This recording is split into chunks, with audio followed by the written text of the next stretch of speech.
India voice, आपकी सोच, आपकी आवाज।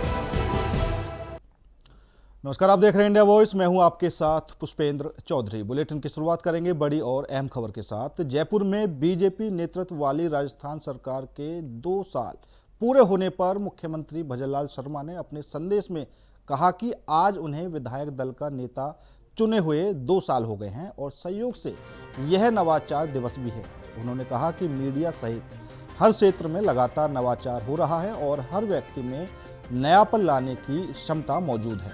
मुख्यमंत्री ने राजस्थान के विकास में सभी नागरिकों से नवाचार के माध्यम से योगदान देने की अपील की है।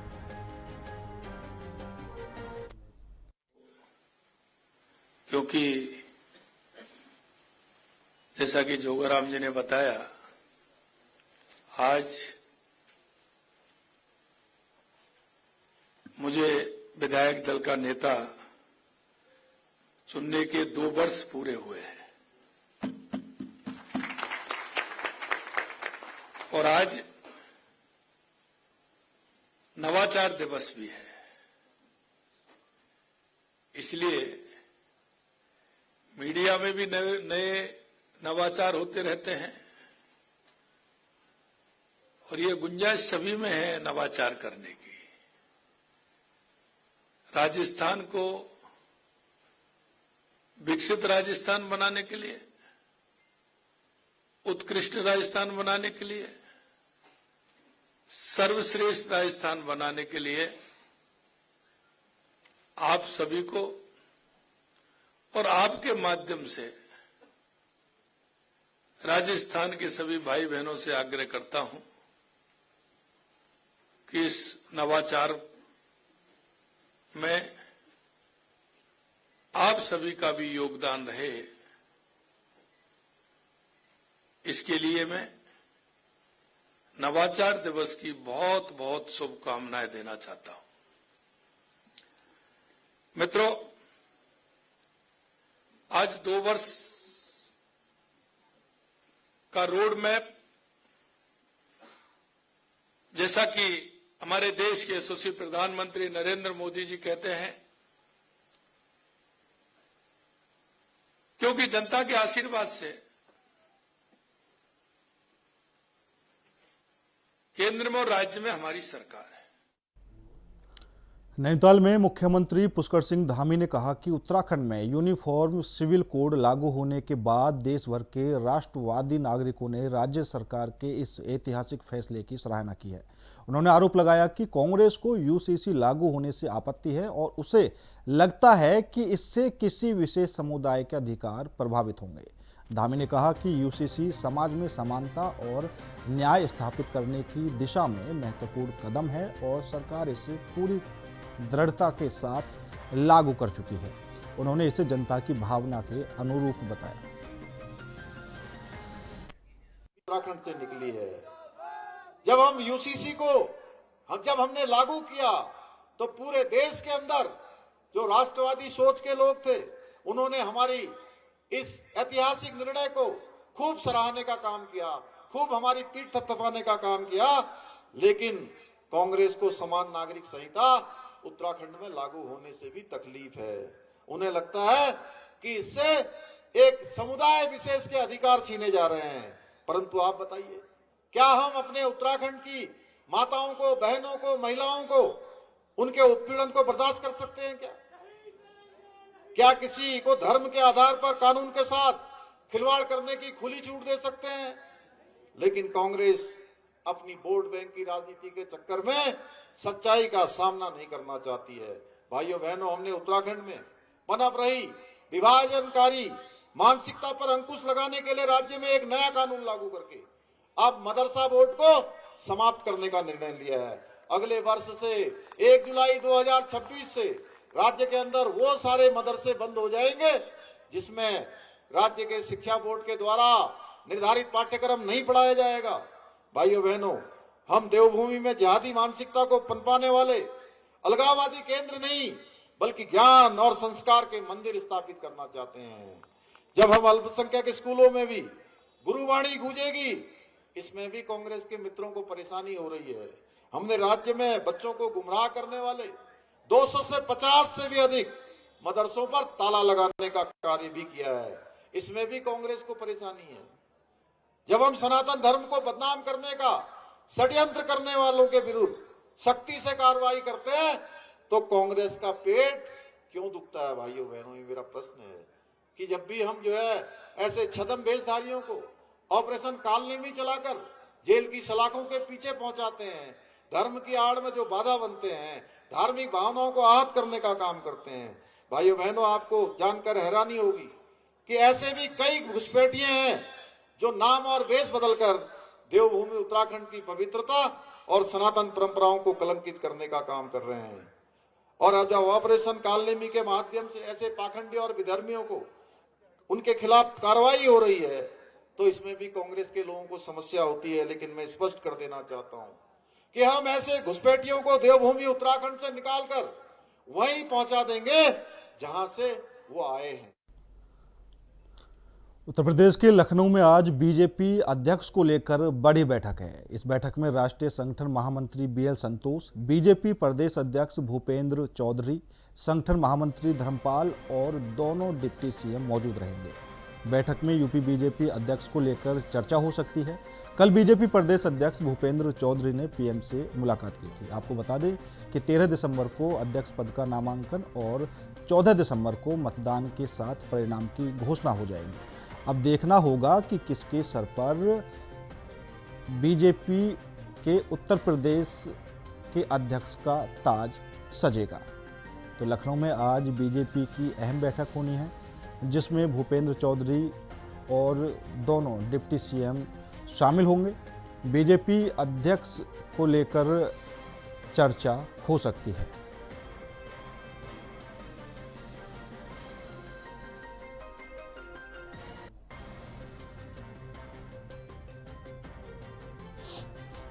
और इसी खबर पर ज़्यादा जानकारी के लिए Rajnish Pandey, state head UP, हमारे साथ जुड़ चुके हैं। रजनीश, आज बीजेपी की अहम बैठक होने वाली है। प्रदेश अध्यक्ष को लेकर क्या कुछ फिलहाल मंथन चला हुआ है? देखिए, 2013 के बाद पहली बार ये चुनाव की नौबत आई है। हालांकि पार्टी पहले से ही कहती है कि लोकतांत्रिक तरीके से हमारा सब कुछ होता है। इसके पहले मनोनयन होता था और ऊपर से भेज दिया जाता था। लेकिन अभी कुछ देर बाद कोर कमेटी की बैठक होगी जिसमें बीएल संतोष आए हैं और दोनों डिप्टी सीएम रहेंगे, संगठन मंत्री रहेंगे, महामंत्री रहेंगे, प्रदेश अध्यक्ष रहेंगे। तो ये कोर कमेटी की बैठक होगी। लेकिन जो भी तय होना है, चर्चा इसी बात की है कि जो दिल्ली का पसंद का होगा उसी के हाथ में यहाँ की कमान दी जाएगी। तो 2-4 नाम चल रहे हैं। पंकज चौधरी का नाम चल रहा है, केशव प्रसाद मौर्य का नाम चल रहा है, रेखा वर्मा का नाम चल रहा है। ब्राह्मण लॉबी की बात कीजिए तो दिनेश शर्मा भी मजबूती से जगह बनाए हुए हैं। लेकिन बीजेपी का काम करने का कल्चर रहा है कि जिस नामों की ज्यादा चर्चा होती है अंत में वो टाटा स्पीच वाला मामला निकल जाता है। तो थोड़ा सा इंतजार कर लेते हैं क्योंकि इंडिया वाइज हमेशा से भरोसे वाली खबर दिखाने का उसके एजेंडे में रहा है। तो जो भी कहना जल्दीबाजी होगा, एक्सक्लूसिव के चक्कर में थोड़ा सा इंतजार कर लेते हैं। पूरी तरीके से चुनाव पर उम्मीद, क्योंकि जो भी होना होगा आम सहमति से होगा। चुनाव नहीं होगा, चुनाव की नौबत नहीं आएगी, ये पक्की खबर है। और पूरे प्रदेश के वर्करों की एक उम्मीद जगह है कि कोई ऐसा अध्यक्ष हो जिसके अगुवाई में 2027 का चुनाव लड़ा जाए, जो वर्करों से मिलने की उसका एक अपना अंदाज रहा हो। तो थोड़ा सा इंतजार कर लेते हैं।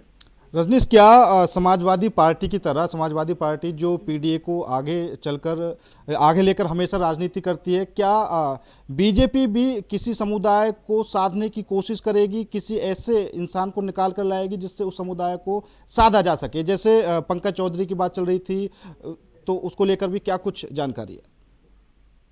देखिए, आपने सही कहा कि राजनीति में बिना जाति समीकरण संतुलन साधे कुछ होने वाला नहीं है।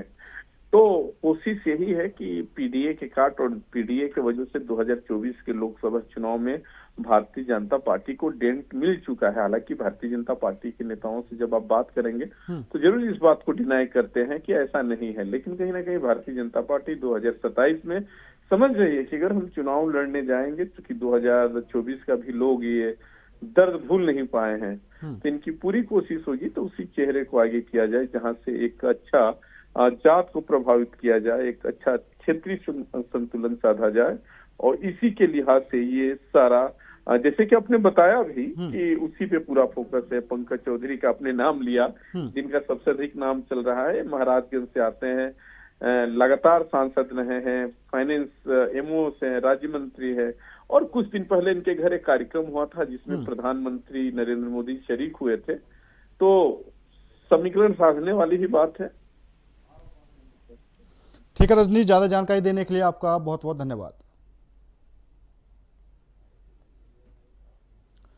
फिलहाल रुकेंगे छोटे से ब्रेक के लिए। ब्रेक के बाद खबरों का सिलसिला लगातार जारी है।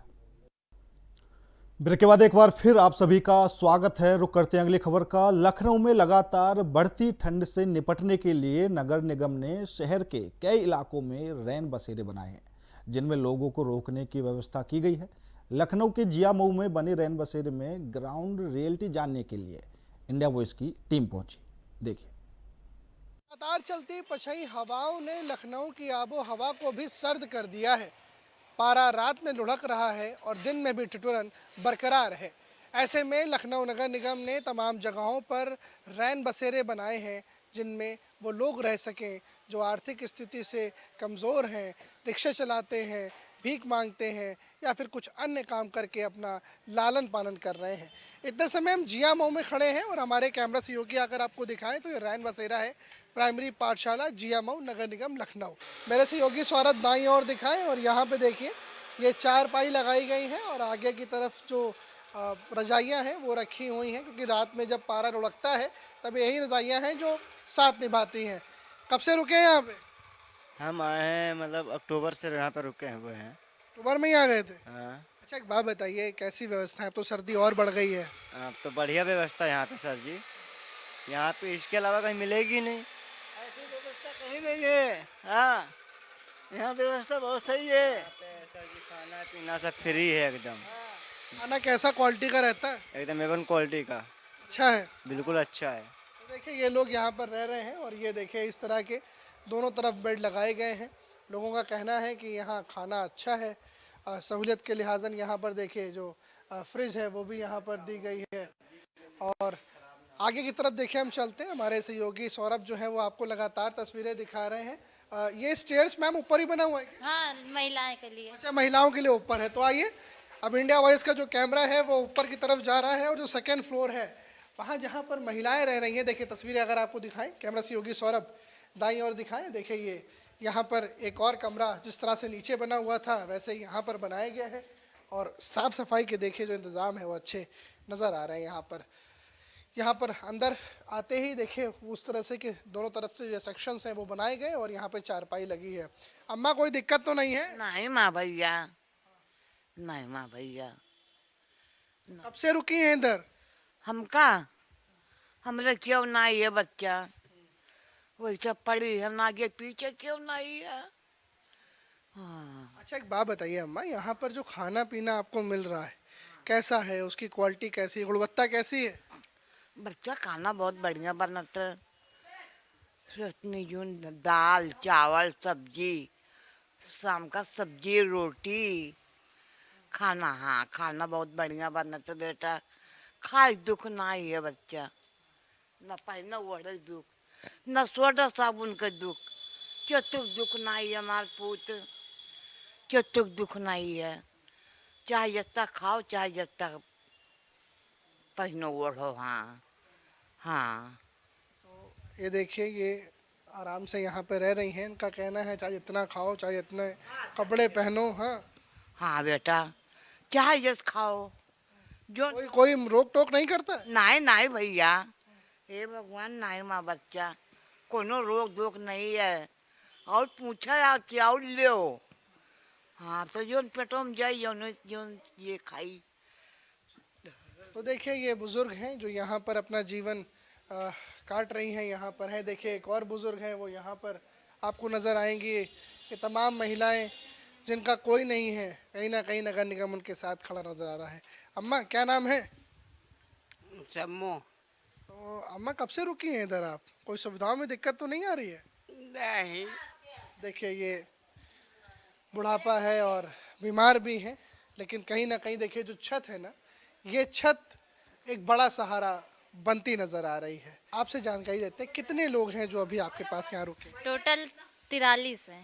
43 लोग। हाँ 43 लोग हैं यहाँ पर, और 43 लोग का खाना पीना सब हम ही लोग बनाते हैं, हम ही लोग खिलाते हैं। अच्छा, और रात में जब कोहरा बढ़ता है, ठंडक बढ़ती है, तो क्या संख्या और बढ़ जाती है यहाँ रुकने वालों की? आ जाती है? लेबरों की संख्या तो बढ़ी भी रहती है, और हम लोग की तरफ से रिक्शा अभियान भी चलता है।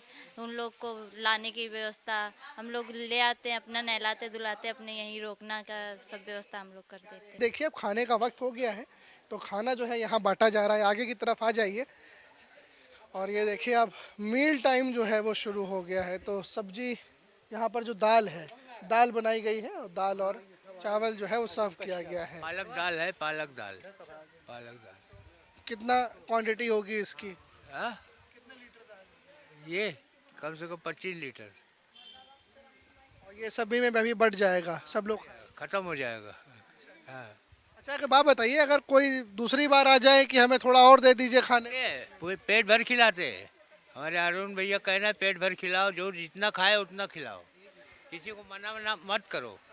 हाँ, दोबारा भी दे देते हैं? दोबारा तिबारा देते हैं, बाहर के कोई आ गया उसको भी देते हैं।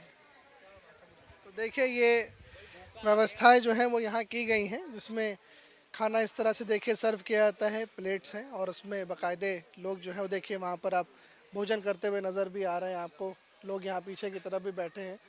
तो तस्वीर इतने समय लखनऊ के जिया मऊ के रैन बसेरे से यही है कि यहाँ जहाँ जिनका कोई नहीं है, जो सर्दी से परेशान है, जो अपनी गुर्बत से परेशान है, वो लोग जो है देखिए वो यहाँ पर आ रहे हैं, और कहीं ना कहीं एक उम्मीद जो है वो इनको नज़र आ रही है। जिया मऊ और लखनऊ में बने ये रैन बसेरे महज एक छत नहीं दे रहे, एक नई ज़िंदगी भी देते हुए नज़र आ रहे हैं। इस आपात वाली जो ठंडक है, इससे बचाते हुए भी नज़र आ रहे हैं, और लोगों को एक सेफ जोन ठिकाना जो है वो मिलता नज़र आ रहा है। कैमरा सहयोगी सौरभ के साथ अनुराग तिवारी, इंडिया वॉइस, लखनऊ। लखनऊ में यूपी के कैबिनेट मंत्री संजय निषाद ने बीजेपी प्रदेश अध्यक्ष पद को लेकर चल रही चर्चाओं पर प्रतिक्रिया देते हुए कहा कि संविधान दलितों, पिछड़ों, शोषितों और वंचितों को अवसर प्रदान करने का अधिकार देता है। उन्होंने कहा कि इन वर्गों को वर्षों तक सत्ता में रहे दलों ने प्रतिनिधित्व नहीं दिया, जबकि बीजेपी सामाजिक न्याय की प्रक्रिया को मजबूत करते हुए उन्हें अवसर दे रही है।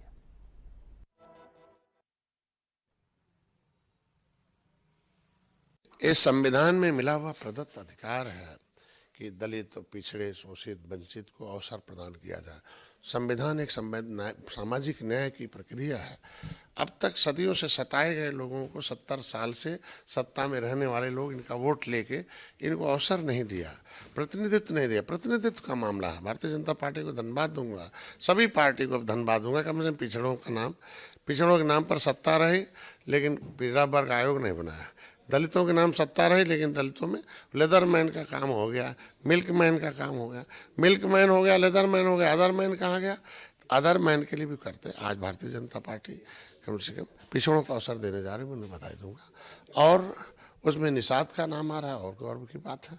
हम तो चाहते हैं कि मेरा ज़िंदगी उनके नाम है कि अंग्रेज़ों से, मुगलों से उजड़े लोग हैं, नदी नाले से उजड़े लोग हैं, ये 80% लोग भूमिहीन लोग हैं। कम से कम उनका प्रतिनिधित्व हो जाएगा तो भाई राजनीति एक अभिभावक है। अगर निषाद हो जाएगा तो एक अभिभावक मिल जाएगा, तो इनकी समस्याओं के समाधान के लिए, इन्हें प्रतिनिधित्व के लिए इनका सम्मान, कम से कम ये तो अवसर मिलना चाहिए। हमको लगता है कि भारतीय जनता पार्टी बड़ी पार्टी है, अनुभवी पार्टी है, और वहाँ संगठनात्मक विचार विमर्श के बाद आता है, तो जो भी नाम आएगा उसका हम स्वागत करते हैं। फिलहाल मेरे साथ इस बुलेटिन में इतना ही। बाकी देश और दुनिया की तमाम खबरों के लिए देखते रहिए इंडिया वॉइस।